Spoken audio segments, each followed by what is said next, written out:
Selamat datang di channel Simar Imam. Sembari mendengarkan tinggalkan like dan komentarnya bosku. Jangan lupa pasang headset kalian. Siapkan kopi dan camilan. Lupakan pahitnya kehidupan. Mari kita dengarkan sambil rebahan. Bab 1486. Segera setelah itu, 10 gadis tersebut mengalami momen paling berdarah dan paling mengejutkan dalam hidup mereka. Dalam waktu singkat, 24 kombatan Angkatan Laut Negara Ha yang memegang senjata api dibunuh oleh Ji Rensuan. Pelurunya lebih buruk daripada batu yang dilempar oleh anak-anak dan tidak berpengaruh pada Ji Rensuan. Bahkan perlindungan Qi-nya pun tidak bisa rusak sedikit pun. Dan Ji Rensuan membantai 24 petarung ini dengan gerakan menghancurkan yang sangat menakutkan, seperti meremas seekor semut sampai mati. Kenyataan kejam membuat 10 gadis itu akhirnya mengerti kengerian macam apa yang dihadapi Chen Feng akhir-akhir ini. Mereka juga memahami bagaimana Raja yang Maha Kuasa di dalam hati mereka dikalahkan. Teror Ji Rensuan sepenuhnya di luar jangkauan kognisi manusia. Ji Rensuan, sebagai wanita Chen Feng, kami tidak takut mati. Aku tahu kami tidak bisa melarikan diri. Jika kamu ingin membunuh, bunuh saja. Tapi ku beritahu, kematianmu tidak jauh lagi. Memegang ketakutan Zhang Xinyan, Bai Xian mewakili 10 orang, mengungkapkan sikap mereka yang tidak takut hidup atau mati. Pada titik ini, mereka tidak punya kemungkinan untuk melarikan diri. Jika kamu mati, apakah kamu akan menyesal? Pasti ada. Jelas Chen Feng akan kembali hari ini. Namun, mereka mungkin tidak bisa menunggu momen tersebut. Segala kebahagiaan seolah berlalu begitu saja karena perbedaan waktu ini. Enggan, sangat tidak mau. Jika Anda menunggu lebih lama lagi, mungkin Chen Feng akan datang. Tuhan sepertinya sedang bercanda dengan mereka. Meskipun hati mereka dipenuhi dengan keputusasaan, beberapa gadis tidak bisa menahan diri untuk tidak melihat ke kejauhan.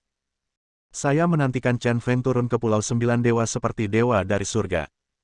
Lihat dirimu, kenapa aku bilang aku akan membunuhmu? Menghadapi 10 gadis yang mati dengan murah hati, Ji Rensuan menggelengkan kepalanya. Lalu dia berjalan melewati 10 dari mereka dengan acuh tak acuh. Gadis cantik itu seperti hadiah yang diberikan Tuhan kepada dunia. Aku tidak punya alasan untuk membunuhmu, dan aku terlalu malas untuk membunuhmu. Targetku adalah Tian Lao, serta kekuatan klan Ji di Pulau Jiuxian. Kamu bunga, mari kita simpan agar orang-orang bisa menghargainya. Baginya, membunuh seseorang semudah menginjak-injak seekor semut sampai mati, dan itu tidak akan menimbulkan gejolak sama sekali di hatinya. Tapi kali ini, dia ingin mempertahankan 10 gadis ini. Bagaimanapun, kemenangan membutuhkan saksi. Terlebih lagi, ini adalah kesaksian 10 gadis cantik. Di bawah tatapan terkejut 10 gadis, Ji Rensuan benar-benar pergi. Hasil seperti itu sungguh mengejutkan mereka. Di sisi lain, Tian Lao dan Su Liguo telah meninggalkan kapal induk dan mendarat di darat. Mereka sudah tahu apa yang terjadi ketika Ji Rensuan membunuh 24 kombatan Angkatan Laut Negara Ha tadi. Dikombinasikan dengan adegan Ji Rensuan terbang di udara sebelumnya, Tian Lao memahami bahwa nilai kekuatan Ji Rensuan telah melampaui imajinasi mereka.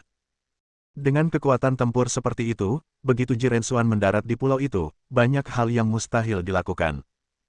Sekalipun kita memiliki ribuan pasukan dan segala jenis senjata berteknologi tinggi, tetap percuma memerangi nyamuk dengan meriam. Sebaliknya, Ji Rensuan berada di negeri di mana tidak ada orang di sekitarnya dan dapat melakukan apapun yang dia inginkan. Su Liguo, kembalilah ke kapal induk. Mulai sekarang, kamu akan menjadi panglima tertinggi. Target Ji Rensuan adalah aku dan kekuatan klan kekaisaran keluarga Ji. Aku akan pergi ke istana kekaisaran dan memancing Ji Rensuan ke sana. Kalian sudah menyiapkan semua kapal perang. Bersiaplah, arahkan semua tembakan artileri ke istana kekaisaran. Jika keadaan tidak terkendali, tembak dengan tegas. Tian Lao berkata kepada Su Liguo dengan tatapan tegas. Menurunkan peringkat kekuasaan adalah mimpi yang dimiliki bersama oleh dia dan Chen Feng. Sekarang di antara 4 klan kekaisaran utama, kekuatan 3 klan, keluarga suci, klan Aogu, dan klan Dewa Tula, telah sangat berkurang. Dari segi kekuatan saja, ia telah menjadi cangkang kosong. Namun, klan Ji Imperial masih mempertahankan sistem pemerintahan militer yang kuat. Rencana awal Chen Feng adalah setelah semuanya selesai, dia secara pribadi akan membubarkan klan kekaisaran klan Ji. Itu juga akan menandai berakhirnya era pemerintahan 4 klan kekaisaran. Dia percaya bahwa Chen Feng pasti akan melakukan ini. Namun ada beberapa hal yang seringkali berada di luar kendali manusia. Kekuatan klan Ji Imperial masih ada, dan jika masa depan tidak dapat dijamin, masih ada kemungkinan pemulihan. Sejarah kerajaan naga memiliki catatan yang tak ada habisnya tentang hal ini. Dalam hal ini, akan lebih baik baginya untuk membawa kekuatan klan Kekaisaran Ji untuk mati bersama Ji Rensuan, dan mengembalikan tanah bersih ke dunia. Ya, Su Liguo bersemangat dan memberi hormat. Dia memahami maksud Tian Lao dan sangat mengagumi tindakan Tian Lao. Ji Rensuan tahu bahwa selama dia mendarat di pulau itu, tembakan artileri kerajaan naga dan angkatan laut tidak akan memberikan efek jera padanya. Tembakan artileri biasa tidak dapat menembus perlindungan udaranya. Dan ketika dia tiba di Pulau Sembilan Dewa, penyamarannya ada di mana-mana. Tidak, dia seperti hantu, berkedip-kedip di Pulau Sembilan Dewa. Persis seperti ini, kami dengan santai tiba di tempat kapal induk dan kapal perang Angkatan Laut Kerajaan Naga berlabuh. Melihat kapal induk dan kelompok kapal perang, dia berdeham dan berteriak keras, "Ahem, kamu dikelilingi oleh saya. Silakan keluar dan bicara, kalau tidak saya akan mengambil tindakan." Suara itu bernada tinggi, seperti pengeras suara, tersebar di perairan ini. Seorang pria, menghadapi kapal induk, kapal perang, dan angkatan laut kuat yang berjumlah puluhan ribu, sebenarnya mengatakan dia mengepung lawannya. Bagaimana satu orang bisa mengepung pasukan? Kesombongan seperti ini hanya bisa dimiliki oleh Ji Rensuan. Di ruang kendali, Su Liguo memandang Ji Rensuan yang sangat arogan yang berdiri di pantai dan sangat kesal. Pada saat ini, tembakan artileri yang tak terhitung jumlahnya ditujukan ke Ji Rensuan. Selama dia memberi perintah, ribuan api akan menyala, dan area di mana Ji Rensuan berada bisa hancur menjadi abu. Namun, untuk waktu yang lama, dia tidak melakukan hal tersebut. Bisakah tembakan artileri membunuh orang, tetapi bisakah membunuh hantu? Saya baru saja melihat dengan mata kepala sendiri bahwa Ji Rensuan menghilang dan muncul kembali, sosoknya tidak menentu. Apa ini kalau bukan hantu? Setelah memikirkannya, dia menahan amarahnya dan berteriak kepada Ji Rensuan dengan pengeras suara, "Tian Lao mengundangmu untuk berbicara dengan Istana Kekaisaran, tapi dia sudah pergi. Mungkin, hanya metode Tian Lao yang bisa berhasil." Dalam satu pukulan, tembakan artileri intensif menghancurkan seluruh Istana Kekaisaran Pulau Sembilan Dewa. Ditutupi oleh tembakan artileri besar-besaran, bahkan jika Ji Rensuan adalah hantu, dia bisa terbunuh sepenuhnya. Itu dia. Ji Rensuan tidak mempertanyakan ini. Setelah bergumam pada dirinya sendiri, seluruh orang itu tiba-tiba menghilang begitu saja. Di ruang kendali, tidak ada jejak Ji Rensuan di layar manapun.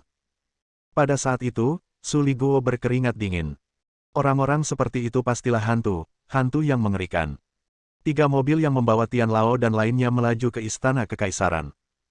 Tian Lao sedang duduk di tengah mobil dengan ekspresi serius. Saat ini, mobil bergoyang, dan pengemudi dengan kuat menggenggam kemudi sebelum mendapatkan kembali kendali atas mobil. Begitu dia menstabilkan mobilnya, tanpa sadar pengemudi itu mengangkat kepalanya dan melihat ke atap mobil. Tian Lao juga mengangkat matanya sedikit dan berkata kepada pengemudi, "Berkonsentrasilah saat mengemudi." Ketiga mobil terus melaju ke depan, dan di atap mobil tengah, ada seorang lelaki tua berjubah putih, duduk dengan santai di atasnya dan tertiup angin. Bab 1487. Meski menumpang, namun penumpang dan pemilik mobil bungkam tanda setuju. Setelah beberapa saat, 3 mobil berhenti di kaki gunung Istana Kekaisaran. Di sana, kekuatan klan Kekaisaran Ji yang dipimpin oleh 2 pemilik pulau utama, Jin Jidong dan Oda Nobunaga, telah menunggu lama. Dan ketika mereka melihat Ji Rensuan di atap mobil, mereka sangat terkejut. Tidak ada yang menyangka penampilan Ji Rensuan akan begitu istimewa. Oda Nobunaga, penguasa Pulau Emas, dan Jin Jidong, penguasa Pulau Luoshan. 5 jenderal yang setia dan saleh adalah Bai Seng, Bai Xing, Bai Yan dan Bai Lang. Pei Nujiao dan Zulong dari Kaisar Perang Sifang. Serta beberapa pemimpin sekte yang dipimpin oleh Jingu Jiyongye. Sebagai klan kekaisaran, semua kekuatan tempur luar biasa dari 3 klan kekaisaran lainnya telah jatuh, meninggalkan hampir cangkang kosong dalam sistem kekuatan tempur. Saat ini, hanya klan Ji Imperial yang dapat menghasilkan kekuatan tempur yang begitu menakutkan. Kamu cukup sadar. Segala sesuatu yang seharusnya datang telah datang, sehingga menyelamatkanku dari membuang-buang waktu. Berdiri perlahan, Ji Rensuan melompat dari atap mobil dan berdiri dengan tangan di belakang punggung. Mata sipitnya menatap kerumunan dengan jijik.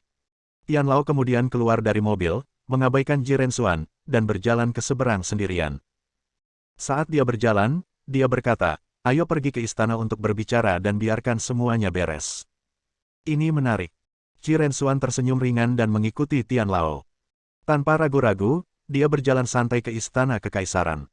Orang-orang dari klan Ji Imperial tidak menghentikannya, melainkan menyerah. Istana kekaisaran, aula besar. Kedua pihak duduk berhadapan. Qi Renxuan menempati satu sisi saja, yang agak lemah. Namun orang kurus ini pun tidak kalah dengan lawannya dalam hal momentum. Sekarang masalah telah berakhir, mari kita undang 3 pemimpin klan Sendis, Tisef dan Zun Bu untuk datang. Mari kita selesaikan semuanya hari ini. Qi Renxuan berkata dengan ringan, sedikit menyipitkan matanya. Baik. Tian Lao langsung menyetujuinya tanpa ragu-ragu.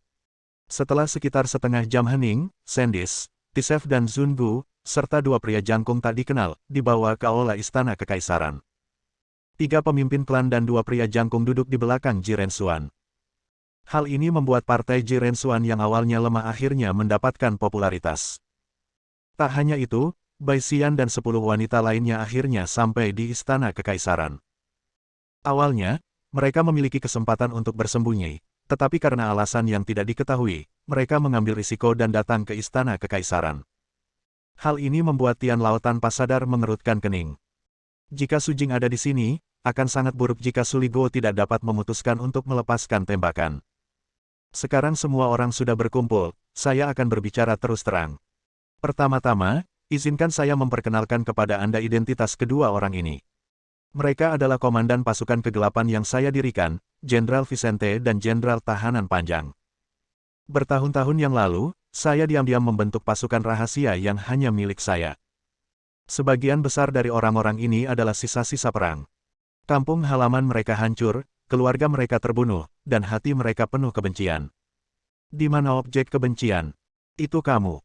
Karena mereka yang menghancurkan rumah mereka dan membunuh keluarga mereka adalah tentara dari berbagai negara di bawah klan kekaisaran yang melakukan pembunuhan demi keuntungan. Saya diam-diam membentuk pasukan rahasia, dan kemudian saya naik ke posisi tertinggi, mereka adalah pengawal tertinggi. Pembentukan tentara kegelapan dapat ditelusuri kembali ke masa ketika dia menjadi kaisar surga. Saat itu, orang-orang ini hanya dibudidayakan sebagai teroris yang mengancam kekuatan klan kekaisaran lainnya. Setelah dia dikalahkan oleh 3 klan kekaisaran, dia merasa bahwa kekuatan ini dapat digunakan, jadi dia diam-diam meminta keluarga Huang untuk mendukung kelompok kekuatan ini sampai dia mendapatkan kembali tak terkalahkannya, dan kemudian secara pribadi mengendalikan kelompok kekuatan ini. Kelompok orang ini penuh dengan kebencian terhadap klan kekaisaran dan seluruh dunia. Begitu perang pecah, kebencian mereka akan membuat dunia semakin menderita. Semakin banyak penderitaan yang dialami dunia saat ini, semakin baik bagi dominasinya di masa depan. Di masa depan, tentara kegelapan akan menjadi kekuatan penguasa paling intuitif di dunia sebagai yang tertinggi. Orang tua itu sedikit mengernyit, dia benar-benar tidak menyangka ada sekelompok kekuatan seperti itu di bawah Qi Renxuan. Hal ini akan menjadi faktor yang sangat tidak stabil dan menakutkan bagi seluruh dunia. Qi Renxuan menambahkan, saat ini, saya telah menggunakan 3 kepala klan kekaisaran dan personel intelijen tentara gelap di berbagai negara untuk membuat kekuatan berbagai negara yang dikendalikan oleh keluarga suci dan klan kekaisaran Aogu membentuk perang yang tidak sejalan. Ngomong-ngomong, paling lambat malam ini, kedua belah pihak akan menyatakan perang satu demi satu. Perang dunia terbesar akan segera dimulai. Pada saat itu, seluruh dunia akan terbakar dan kacau. Yang harus dilakukan ini bisa dikatakan sebagai pekerjaan yang sangat besar, dia bersusah payah dan menghabiskan segala cara. Untungnya, momentum perang ini akhirnya meningkat. Dan ketika dia mengira seluruh dunia akan berada dalam kekacauan, dia sangat gembira. Pembunuhan, darah, kesedihan, dan keputusasaan yang ekstrim akan mengarah pada pencarian harapan yang ekstrim. Dan dia adalah arsitek pembunuhan sekaligus harapan untuk mengakhiri perang. Sama seperti ini, seluruh dunia akan dengan sepenuh hati mengakui dia sebagai makhluk tertinggi. Dunia pada akhirnya akan didominasi olehnya. Katakan padaku, apa tujuan kedatanganmu ke sini? Tian Lao mengerutkan kening dalam-dalam dan bertanya. Tebakan mereka benar. Alasan mengapa negara-negara di belakang keluarga suci dan klan Aogu tidak tahu bagaimana menahan diri di bawah tren umum adalah karena mereka sangat tidak cocok hingga hampir berperang. Qi Renxuan lah yang menyebabkan masalah di balik layar. Qi Renxuan kemudian berkata, dunia berada dalam kekacauan seperti ini, bukankah menurut Anda Ye domain relatif damai? Saya ingin seluruh dunia merasakan sakit, dan Ye Domain tidak terkecuali. Sekarang, saya hanya memberi Anda dua pilihan. Pilihan pertama adalah tunduk kepada saya, mengikuti instruksi saya, dan berpartisipasi dalam perang, sehingga semua negara di wilayah Ye juga dapat merasakan sakitnya perang. Saya berjanji kepada Anda bahwa setelah masalah ini selesai, kamu akan tetap berada di posisimu masing-masing dan menjadi bawahanku yang paling penting dan dapat dipercaya. Pilihan kedua adalah melawanku. Begitu kamu memilih, aku secara pribadi akan membunuh kalian semua. Percayalah, aku punya kekuatan. Awalnya, dia tidak memikirkannya. Biarkan Domain Ye juga menanggung penderitaan perang. Namun penyimpangan bidak catur Chen Feng membuatnya menjadi kejam. Karena tidak bisa digunakan olehnya, maka hancurkan. Setelah mendengarkan perkataan Jiren Xuan, Tianlao yang selama ini tenang tidak tahan lagi dan bangkit. Dia berteriak dengan marah pada Jiren Xuan, kamu orang gila yang haus darah, perdamaian dunia sulit dicapai, bagaimana kamu bisa dibiarkan bertindak sembarangan? Kerajaan naga adalah penjaga perdamaian, dan tidak akan pernah merugikan kepentingan rakyat negara untuk puaskan kepentingan egoismu. Mengacaukan seluruh dunia. Orang-orang kerajaan naga adalah yang paling baik dan paling sederhana. Selama aku hidup, aku tidak akan pernah membiarkanmu menyakiti mereka. Kata-kata Jiren Xuan menyentuh intinya. Menjadi penduduk asli kerajaan naga selalu menjadi kebanggaan terbesarnya di lubuk hatinya. Dia mencintai tanahnya, rakyatnya, dan negaranya. Oleh karena itu, meskipun dia meninggal, dia tidak akan membiarkan siapapun menyakiti negara ini. Bab 1488. Dengan kata lain, kamu memilih untuk melawanku. Menghadapi suara tegas Tianlao, Jiren Xuan tampak sangat tenang. Ketenangan seperti itu sungguh menyedihkan. Di bawah tatapan semua orang, dia duduk di sana dengan malas, tidak terlihat terlalu marah. Reaksi seperti itu tidak terduga dan bahkan lebih membingungkan. Di sisi berlawanan, hanya Tianlao yang tetap tegas dan berkata dengan jujur, bukan karena kami memilih untuk melawan Anda, tetapi Anda memilih untuk melawan seluruh dunia. Dunia ini menjadi lebih baik sedikit demi sedikit, menjadi lebih damai, ramah dan setara. Apa yang Anda lakukan tidak hanya merugikan dunia, tetapi juga menghancurkan perdamaian yang telah diperoleh dengan susah payah di dunia ini. Kekuatan yang seharusnya menjadi milik rakyat telah diambil oleh Anda sendiri dan menjadi alat milikmu. Untuk memuaskan impian konyolmu tentang Yang Maha Tinggi, kamu dengan konyol menenun ilusi penyelamat ini. Dunia ini bukan milik kekuasaan satu orang, ini milik semua orang di seluruh umat manusia. Kamu bukan yang tertinggi, kamu hanyalah iblis berjubah kehancuran. Menghadapi teguran keras, Jiren Xuan tetap sangat tenang. Ekspresinya tenang, tanpa sedikit pun amarah. Sebaliknya, dia tersenyum tipis dan berkata, kamu bisa mengatakan apapun yang kamu mau. Itu tidak berdampak padaku, dan tidak berdampak pada hasil akhir dari masalah ini. Yang aku pedulikan adalah pilihanmu, bukan apa yang kamu katakan. Sekarang Anda telah membuat keputusan. Saya tidak punya pilihan, artinya, saya bisa membunuh orang.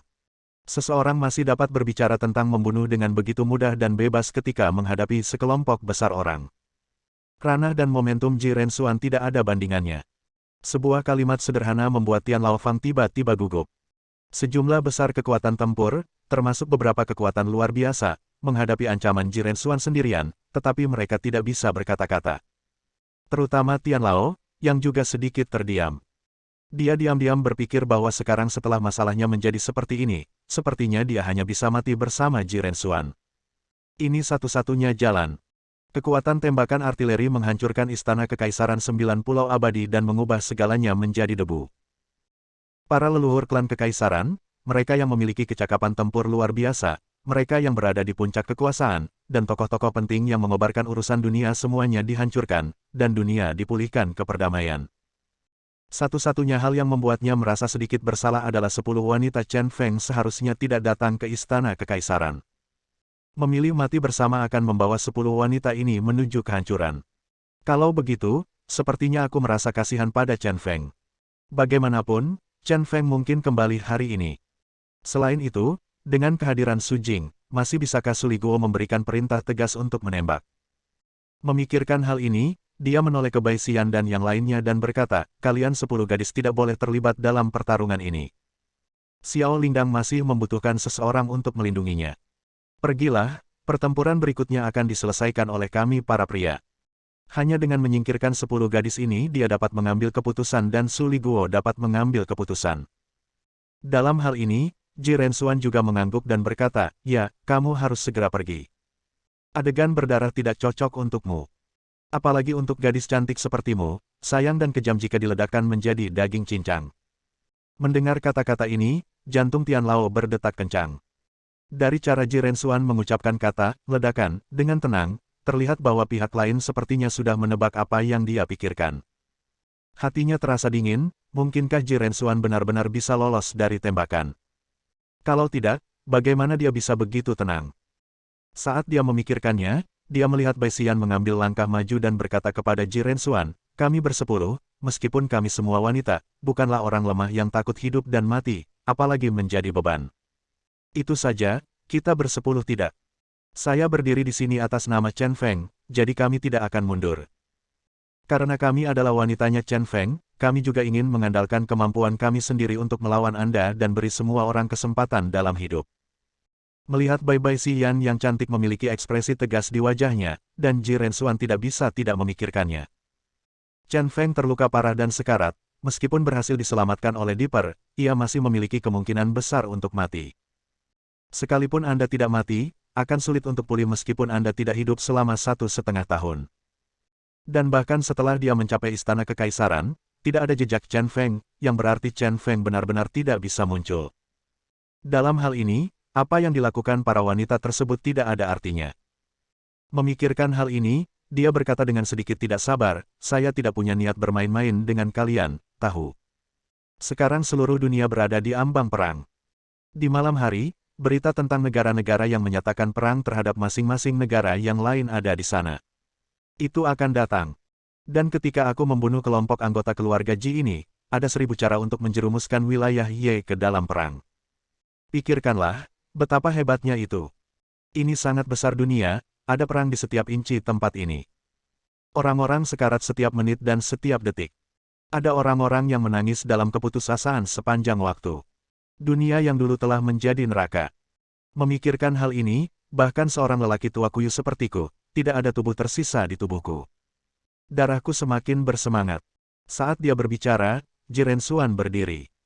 Seluruh tubuh dikelilingi oleh siklon, dan dengan ledakan, perlindungan udara beberapa kaki keluar.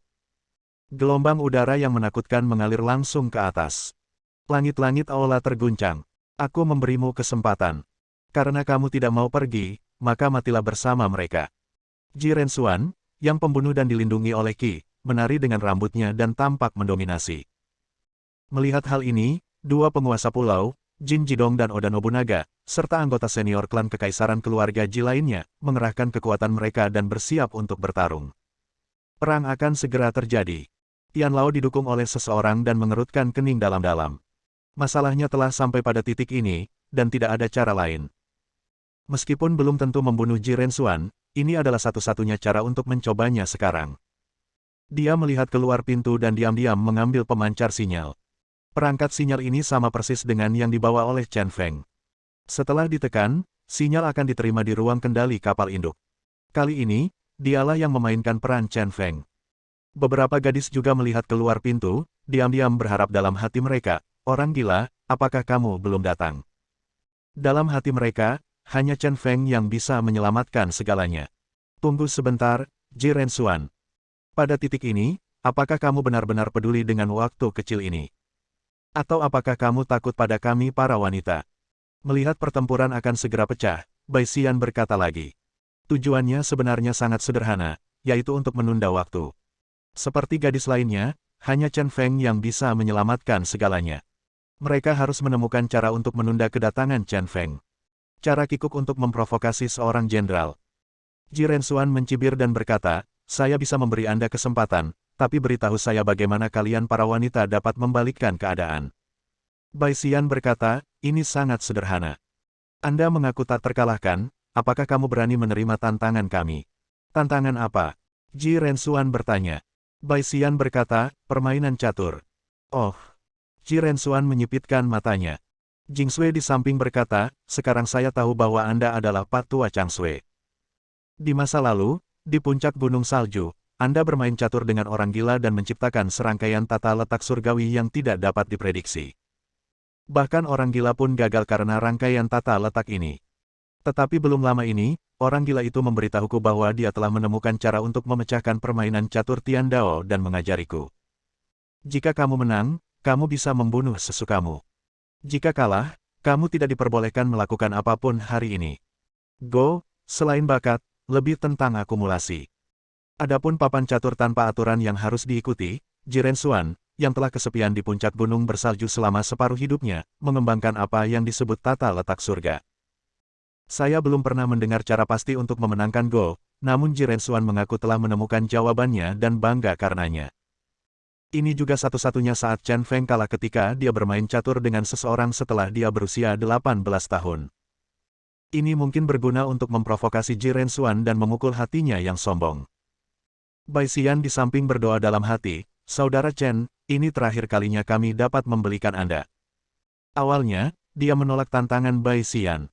Namun saat ini, Jiren Xuan merasa gatal di hatinya. Dia hidup selama lebih dari 150 tahun dan percaya bahwa dia memiliki pemahaman menyeluruh tentang segala sesuatu di dunia. Berdasarkan prinsip alam surga, serangkaian gerakan catur yang tidak dapat diprediksi telah diciptakan. Mengikuti evolusi alam semesta, seseorang hampir tak terkalahkan. Ini adalah keuntungan terbesarnya dari kesulitan di penjara di puncak gunung bersalju. Chen Feng pernah bermain catur dengannya dan dikalahkan oleh permainan catur Tiandao. Ia juga memiliki satu keinginan dalam hidupnya, yaitu ia berharap melihat seseorang memecahkan permainan caturnya. Memikirkan hal ini, dia melambaikan tangannya dan berteriak, "Ambil bidak catur itu." Bab 1489. Permainan catur rupanya sudah menjadi kunci nasib manusia. Apakah ketiga gadis itu bisa mengalahkan Jiren Xuan, yang mengaku pernah mempelajari permainan catur Tiandao, adalah sebuah misteri. Namun terlepas dari hasilnya, permainan catur ini akhirnya memberi waktu bagi kembalinya Chen Feng. Dan di mana Chen Feng dan bagaimana situasinya saat ini? Itu adalah hal yang paling dipedulikan semua orang. Beberapa hari yang lalu, ketika Chen Feng bangun, dia terbaring di atas batu. Tepatnya, itu adalah tempat tidur yang terbuat dari batu putih. Rasa dingin yang menggigit menembus kulitnya, menyebabkan dia tanpa sadar mengerutkan kening. Ini seperti tempat tidur batu giok dingin dalam The Legend of the Condor Heroes karya Jin Yong. "Kuek, kamu memang tulang kecilku. Kamu bangun setelah cedera yang begitu serius." Suara Dipper yang jelas terdengar di dekat telinganya. Kepala Chen Feng bergetar dan dia menjadi lebih sadar, dan penglihatannya menjadi lebih jelas. "Ya, itu Dipper. Mengenakan pakaian berwarna putih, memegang permen lollipop dan mengenakan afro. Apakah kamu menyelamatkanku?" Chen Feng mengalihkan pandangannya sedikit dan melihat dua orang lagi. Salah satunya adalah seorang lelaki tua kuyu berjubah tau dengan wajah yang baik hati. Orang lainnya adalah Jing Sui berpakaian putih. Jing Sui. Jadi ini Pulau Dewa Petir. Melihat Jing Sui, Chen Feng merasa sangat nyaman dan lega. Saat ini, yang paling mengkhawatirkannya adalah Jing Sui. Saat dia berbicara, dia tanpa sadar melihat ke atas. Terlihat ini adalah sebuah gua, puncaknya dipenuhi bebatuan warna-warni, dan kunang-kunang mengalir seperti pelangi. Pada saat ini, ledakan guntur bergemuruh di luar gua. Suaranya sangat keras hingga melukai telinga orang. Chen Feng baru saja bangun, dan dia sangat terkejut hingga dia hampir memuntahkan seteguk darah. "Ini aku." Jing Sui sedikit mengangguk, matanya penuh kekhawatiran. Melihat Chen Feng bangun, dia merasakan hal yang sama dan merasa lega. Kepedulian terhadap hal ini adalah hal yang saling menguntungkan bagi mereka. Orang tua berjubah tau tersenyum sedih dan berkata, "Kamu benar-benar beruntung, kamu bisa selamat dari ini, luar biasa." Kekaguman di matanya tulus, tanpa sedikit pun penipuan. Di saat yang sama, Dipper di samping juga mengacungkan jempol dan memuji Chen Feng, "Kamu terluka seperti ini, dan kepalamu masih bisa berputar begitu cepat. Seperti yang diharapkan dari tulang kecil, kamu bisa langsung menebak bahwa ini adalah Pulau Dewa Petir." Chen Feng terdiam. Sebelumnya ada spekulasi bahwa Jing Sui pergi ke Pulau Dewa Petir. Sekarang setelah saya melihat Jing Sui lagi, tanpa sadar saya tahu bahwa ini adalah Pulau Dewa Petir. Selain itu, di kokpit kapal barang, di bawah kertas putih dengan bel, tertulis kata, "An." Kata itu sangat jelek. Tapi dia tahu fontnya. Karena font ini diajarkan olehnya. Kembali ke Dark Abyss, saya mengajari Dipper cara belajar bahasa Mandarin dan menulis karakter Mandarin. Oleh karena itu, pada saat itu, dia segera memahami bahwa Jing Sui dan Dipper sedang bersama, dan Dipler mengiriminya sinyal untuk memberitahunya bahwa Jing Sui aman dan baik-baik saja. Ini juga alasan mengapa dia melepaskan tangannya setelah itu. Pada saat itulah dia hampir yakin Dipper akan ikut campur dalam masalah Ji Rensuan. Orang paling cerdas di dunia, pencipta Dark Abyss, ditipu oleh Ji Rensuan, dan dia harus membalas dendam. Musuh dari musuhku adalah temanku. Situasi seperti itu membuat dia dan Dipper membentuk aliansi diam-diam. Karena berbagai alasan, dia diselamatkan oleh Dipper. Sepertinya kebetulan, tapi nyatanya semuanya sudah ditakdirkan. Tentu saja, itu juga keberuntungannya. Jika ada orang di dunia ini yang bisa menyelamatkannya dari Ji Rensuan, sepertinya tidak ada orang lain yang bisa menyelamatkannya kecuali Dipper. Tuhan tidak akan membiarkan dia mati, tapi diam-diam ingin dia mengalahkan Ji Rensuan. Siapa lelaki tua ini? Setelah pikirannya berhenti, Chen Feng bertanya, memecah kesunyian. Lelaki tua berjubah Tao ini terlihat cukup misterius, namun mustahil baginya untuk menebak identitasnya. Orang tua berjubah Tao tersenyum sedih dan berkata, nama saya Tang Yuan. Saya adalah seorang pria yang telah hidup selama hampir 200 tahun, tetapi dia telah hidup sampai akhir dan akan segera mati. 200 tahun tua. Chen Feng yang sekarat terkejut. Tertegun. Teman baik, ini lebih baik dari Ji Rensuan. Tiba-tiba, kilatan cahaya melintas di benaknya dan dia bertanya, apakah Anda dari keluarga Kaisar Tang? Nama keluarga ini mengingatkannya pada sesuatu. Dia awalnya ingin bertanya pada Tang Yuan apakah dia berasal dari klan Yuntang. Tapi saya ingat gulungan kulit domba di tubuh Tang Yan menyatakan bahwa sekte Yuntang dipisahkan dari keluarga Kaisar Tang setelah batu suci itu hilang. Dan Tang Yuan mengaku telah hidup hampir 200 tahun, yang seharusnya lebih tua dari klan Yuntang. Itu sebabnya dia bertanya tentang keluarga Tang, bukan keluarga Yuntang. Hah? Tang Yuan berkata sedikit terkejut, saya benar-benar tidak menyangka bahwa Anda benar-benar tahu tentang keluarga Tang. Ngomong-ngomong, saya mendengar dari Ji Rensuan bahwa Anda adalah Kaisar Surga saat ini. Dapat dimengerti jika Anda mengetahuinya tentang keluarga Tang. Jawaban seperti itu jelas sudah diakui. Chen Feng segera berkata, alasan mengapa Ji Rensuan bisa hidup begitu lama sama denganmu. Apakah semua ini ada hubungannya dengan rumput nyanyian dewa? Bukankah tidak masuk akal untuk hidup selama hampir 200 tahun? Tampaknya sumber kelahiran kembali Ji Rensuan melawan surga akhirnya ditemukan. Ya, tanpa ragu, Tang Yuan langsung mengangguk. Chen Feng, yang masih sangat lemah saat ini, tiba-tiba merasa sedih. Keraguan yang selama ini mengganggunya akhirnya terjawab. Apa yang terjadi? Chen Feng bertanya, menjadi sedikit bersemangat. Tang Yuan melirik Dipper dan kemudian berkata, meskipun kamu beberapa putaran lebih muda dariku, karena kamu adalah Kaisar Surga, aku akan menceritakan semuanya padamu. Dipper di samping berkata. Gaga tersenyum dan berkata, tulang kecil adalah hanya satu yang bisa mengalahkan Ji Rensuan. Tidak masalah jika kamu memberitahunya. Selain itu, masih banyak yang ingin aku katakan padanya. Tang Yuan mengangguk, dengan tekad yang lebih besar, dan kemudian berkata, masalah ini omong-omong, ini benar-benar agak rumit. Saya akan mulai dengan gua ini. Ini adalah Gunung Dewa Petir di Pulau Dewa Petir. Gua ini awalnya diam-diam dibangun sebagai ruang alkimia, tetapi pada akhirnya, Ji Rensuan mengirim seseorang untuk datang. Ruang alkimia dievakuasi dan dipindahkan ke Pulau Luoshan. Chen Feng sedikit menyipitkan matanya. Dengan kata lain, makam yang dipindahkan Ji Rensuan ke Pulau Luoshan sebenarnya adalah ruang alkimia di Gua Gunung Leishan. Tang Yuan melanjutkan, orang yang membuat ramuan di sini adalah Su Fu, seorang alkemis terkenal dalam sejarah kerajaan naga. Saat itu, Kaisar Qin memintanya untuk memimpin anak laki-laki dan perempuan ke laut untuk menemukan pulau peri untuk ramuan keabadian. Akhirnya, Su Fu berada di Dewa Petir. Dia menetap di pulau itu dan membangun ruang alkimia di Gua Gunung Leishan. Alasan mengapa Su Fu memilih tempat ini adalah karena Pulau Leishan sangat unik. Awan gelap menutupi gunung hampir setiap hari sepanjang tahun, dan terlebih lagi di awan hitam. Petir menyambar berulang kali. Pemandangan yang begitu indah memberi nama Pulau Dewa Petir, dan juga pemandangan yang sangat indah sehingga Su Fu menganggap tempat ini sebagai sebuah pulau peri. Namun, Su Fu menghabiskan seluruh hidupnya, menggunakan semua harta langit dan bumi, serta bakat anak laki-laki dan perempuan.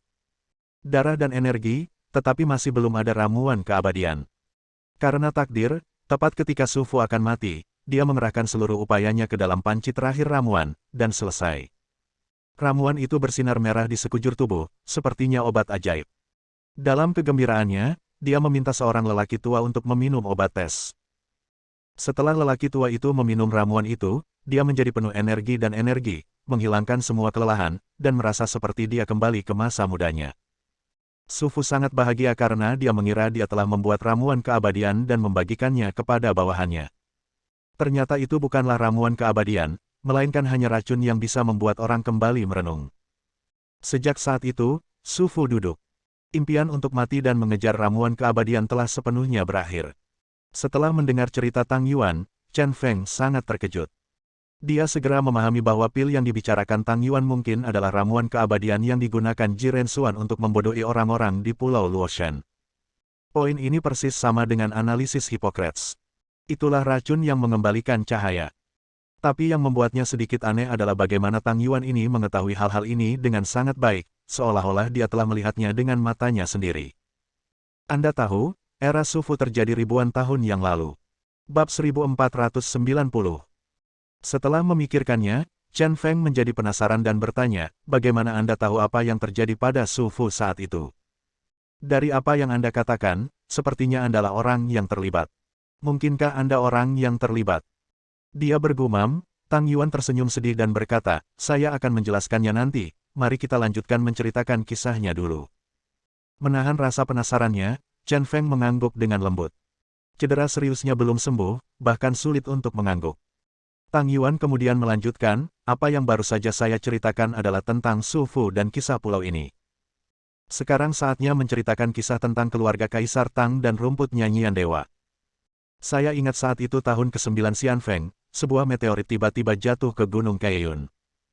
Saat itu, keluarga Tang tinggal di Tanjiabao di luar Gunung Kaiyun dan bergegas ke gunung itu secepatnya. Keluarga Tang mendapatkan meteorit itu dan segera memberitahu Tuan Kaisar Langit tentang masalah tersebut. Kaisar Langit saat itu bernama Ji Sengyun, yang merupakan ayah Jiren Xuan. Setelah Kaisar Langit mengetahui hal ini, dia meminta keluarga Tang untuk melindungi meteorit tersebut. Dan hanya beberapa hari setelah mendapatkan meteorit tersebut, pohon berdaun 4 tumbuh di meteorit. Lampu merah di seluruh tubuh rumput peri sangat ajaib. Setelah mendengar ini, Chen Feng menyela Tang Yuan Dao, rumput peri berdaun 4. Saya ingat itu di gulungan perkamen merekam rumput nyanyian dewa, itu tertulis sebagai rumput peri berdaun 3. Dan rumput nyanyian dewa terakhir yang kudapat memang berdaun 3. Kenapa kamu bilang itu berdaun 4? Ingatannya sangat bagus dan dia tidak akan salah.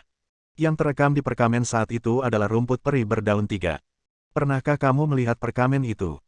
Tang Yuan sedikit terkejut, dan kemudian menjelaskan, saya menulis perkamen itu, dan masalah ini agak memalukan.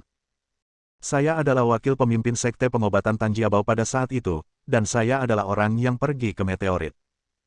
Saat mengumpulkan ramuan obat, saya menemukan bahwa satu daun ditekan oleh daun lainnya, menyebabkan kesalahan penglihatan yang membuat orang salah mengira itu berdaun 3. Saya menjadi terobsesi dengan pemurnian obat, dan saya menginginkan rumput nyanyian dewa ketika berhadapan dengannya. Saya tidak memberitahu siapapun tentang hal itu, tetapi ketika saya memetiknya, saya diam-diam mengeluarkan sehelai daun dan menyembunyikannya. Setelah itu, saat merekam Ming Chao, itu juga direkam sebagai 3 daun. Chen Feng terdiam. Dia tidak menyangka keadaan akan menjadi seperti ini. Tang Yuan ini tampaknya adalah orang yang baik hati, tetapi dia tidak menyangka akan melakukan hal seperti itu. Tang Yuan melanjutkan, Tanjiabao pandai menyembuhkan racun dan memurnikan obat. Dia mendapatkan rumput dewa dan mulai menelitinya dengan izin Kaisar Surga. Namun, setelah bertahun-tahun melakukan penelitian, dia tidak menemukan alasannya. Dia baru mengetahui bahwa, rumput nyanyian dewa dapat menyatu dengan tubuh manusia, dan setelah ditelan, ia dapat berakar dan tumbuh di perut. Mengingat hal ini, setelah kematian Tang Hong, yang menemukan rumput nyanyian dewa itu tumbuh di tubuhnya, Tanjiabao meminta pemimpin sekte pengobatan untuk menyembunyikan rumput nyanyian dewa di tubuhnya untuk melindungi rumput nyanyian dewa. Sejak saat itu, ini menjadi metode warisan yang bahkan kepala keluarga Tang tidak bisa ikut campur. Tanpa diduga, pada tahun ke-12 pemerintahan Guangxu, orang asing menyerang Tanjiabao dan meteorit itu dirampok. Karena rumput nyanyian dewa disembunyikan di dalam tubuhnya, ia selamat. Dipper tertawa di samping. Jika batu suci itu tidak dirampok, dia tidak akan memiliki kesempatan untuk mendapatkan batu suci itu di masa depan. Sambil menghela nafas, Tang Yuan berkata, karena hilangnya batu dewa, Kaisar Surga sangat marah dan menghukum keluarga Tang. Dia memindahkan sebagian dari keluarga Tang ke Gunung Kaiyun dan secara khusus bertanggung jawab untuk menjaga rumput nyanyian dewa. Kelompok ini orang-orang mendirikan Sekte Yuntang. Selama periode ini, seorang jenius telah muncul di klan Kekaisaran Ji.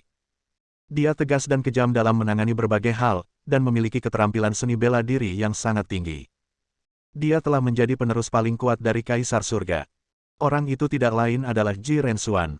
Untuk diriku sendiri dan untuk masa depan Sekte Tang. Selama Ji Rensuan tinggal di Gunung Kaiyun, aku mencoba yang terbaik untuk menyenangkan Ji Rensuan. Kontak jangka panjang membuat hubungan saya dengan Ji Rensuan semakin dalam dari hari ke hari, dan kami benar-benar menjalin kasih sayang tertentu. Ji Rensuan pada saat itu sangat ambisius. Dia telah lama memiliki impian untuk mendominasi dunia.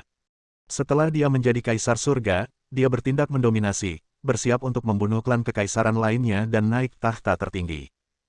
Selain persiapan kekuatan tempur, dia juga memiliki impian keabadian.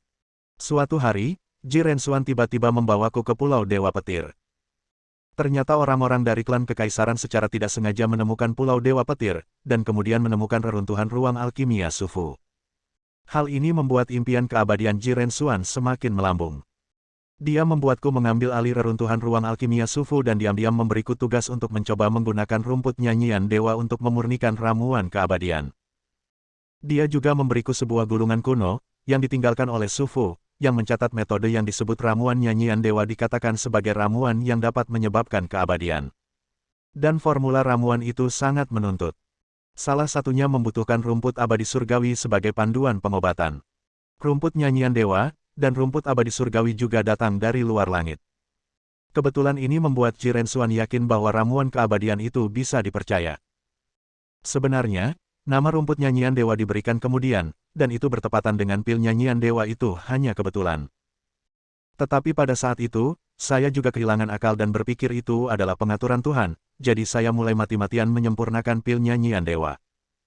Untuk alasan ini, saya juga berkomitmen kejahatan keji, karena pemurnian pil nyanyian dewa membutuhkan anak laki-laki dan perempuan. Ini juga alasan mengapa Sufu meminta untuk membawa anak laki-laki dan perempuan menyeberangi lautan. Hanya saja tidak ada rumput nyanyian dewa pada saat itu. Saya tidak melakukannya tahu bahan obat apa yang ditambahkan Sufu sebagai panduan saat dia membuat ramuan. Datanglah dengan racun yang akan mengembalikan cahaya. Mendengar ini, Chen Feng mau tidak mau menjadi sedikit marah. Meskipun dia bukan orang suci yang agung, dia juga sangat acuh terhadap banyak tragedi kemanusiaan. Tetapi ketika saya mendengar bahwa yang terluka adalah seorang anak, saya tidak tahan. Apalagi sekarang saya sudah menjadi seorang ayah dan mempunyai Xiao Lingdang, saya semakin tidak tahan dengan hal seperti ini. Tang Yuan melanjutkan, sejak itu, saya mulai mengabdikan diri pada bisnis alkimia.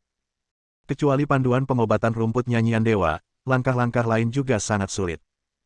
Bertahun-tahun telah berlalu, tetapi saya bahkan tidak dapat menambahkan pil muda sebelumnya menambahkan panduan pengobatan. Itu tidak bisa dimurnikan. Ji Rensuan perlahan-lahan kehilangan kesabarannya dan berkonsentrasi untuk membuka jalan menuju yang maha tinggi. Bahkan wadah manusia rumput nyanyian dewa dikirim kembali ke Sekte Yuntang. Tetapi saya tidak mau menyerah dan mengambil semua risiko untuk memberi satu percobaan terakhir. Hari itu adalah hari 10 tahun badai petir di Pulau Dewa Petir. Fenomena guntur yang mengerikan seperti itu sangat jarang terjadi dan hanya terjadi setiap 10 tahun sekali. Saya ingat guntur menderu keras dan seluruh guntur Pulau Dewa diguyur hujan deras. Tak disangka, hal itu terjadi begitu saja. Dalam kondisi sulit seperti itu, pil muda mulai terbentuk. Tidak ada waktu untuk menunggu, saya akan menyembunyikan pil nyanyian dewa yang pertama. Saya mengambil 4 daun rumput nyanyian dewa dan menggunakannya sebagai panduan untuk menyempurnakan ramuan terakhir. Akhirnya, selesai. Saya menyempurnakan yang aneh ramuan yang bersinar serba putih. Hanya ada satu. Tidak dapat menguji obatnya, saya hampir gila saat itu, jadi saya memilih untuk menelan pil nyanyian dewa sendirian. Menatap ke atap gua, Tang yang bersemangat Yuan melanjutkan, tempat ini telah dievakuasi. Faktanya, tungku alkimia asli adalah di atas gua, terdapat penangkal petir, yaitu peralatan logam, yang dibor melalui lubang di bagian atas gua untuk membawanya keluar. Tepat ketika saya meminum pil nyanyian dewa, saya merasa pusing dan secara tidak sengaja menabrak tempat Sufu duduk. Di atas mayat yang telah diubah, Pada saat yang sama, guntur terkuat melanda, dimasukkan ke dalam ruang alkimia, dan pukul aku. Pada saat itu, hal luar biasa terjadi. Bersambung. Nantikan bab selanjutnya bosku.